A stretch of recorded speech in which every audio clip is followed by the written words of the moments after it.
पौड़ी गढ़वाल से कक्षा 10 की छात्रा हूँ। भारत में G20 अध्यक्षता के समुचित प्रचार प्रसार हेतु वाद विवाद प्रतियोगिता में प्रतिभाग कर रही हूँ, जिसका विषय है वसुधैव कुटुंबकम या एक पृथ्वी एक परिवार एक भविष्य के पक्ष में अपने वक्तव्य प्रस्तुत करना चाहती हूँ। महोदय, सबसे पहले मैं आपको ये बताना चाहती हूँ कि आखिर G20 क्या है। G20 का गठन साल 1999 में हुआ था।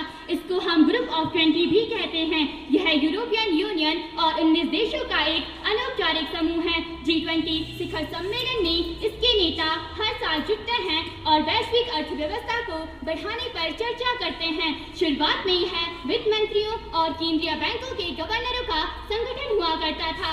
इसका पहला सम्मेलन दिसंबर 1999 में जर्मनी की राजधानी बर्लिन में हुआ था। 2008 में दुनिया ने भयानक मंदी का सामना किया। इसके बाद इसे शीर्ष नेताओं के संगठन में तब्दील कर दिया गया। इसके बाद यह तय किया गया कि यह साल में एक बार G20 राष्ट्र नेताओं की बैठक की जाएगी। G20 में शामिल देश हैं Argentina, Australia, Brazil, Canada, European union, France, Germany, Indonesia, संयुक्त राज्य अमेरिका, यूनाइटेड किंगडम, दक्षिण कोरिया इत्यादि।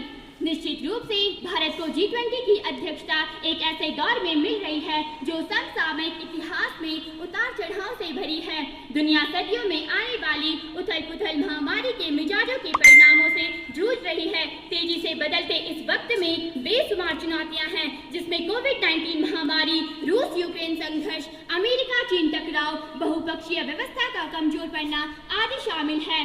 भारत को G20 की अध्यक्षता के जरिए दुनिया भर के सामने ब्रांड इंडिया की छवि को मजबूत बनाने का मौका मिल रहा है। देश के 50 शहरों में G20 से जुड़े आयोजनों की तैयारी का लक्ष्य रखा गया है। महोदय, मेरा मानना है कि इससे टूरिज्म को बढ़ावा मिलेगा। दुनिया के देशों के बीच भारत के पर्यटन स्थलों की लोकप्रियता बढ़ेगी।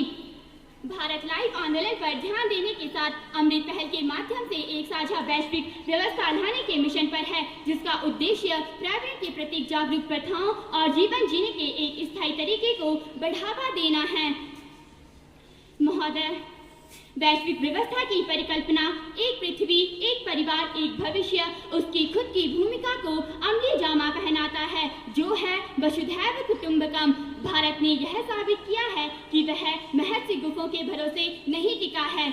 याद हो, साल 2020 में कोविड-19 के उभार के तत्काल भारत ने एकजुट होकर काम करने वाली अंतर्राष्ट्रीय बिरादरी की जरूरत पर बल दिया था, ताकि न्यूनतम संसाधनों में संघर्ष कर रहे लोगों की ज्यादा से ज्यादा मदद की जा सके। महोदय, मैं आपको बताना चाहूंगी कि जहां उस वक्त पूरी दुनिया ने अपना फोकस खुद पर लगा रखा था, वहीं कुछ देशों ने अपनी पूरी वयस्क आबादी को 5 बार डोज दिए जाने के बराबर टीके इकट्ठा कर लिए थे। वहीं भारत विश्व के देशों में सहायता पहुंचा रहा था।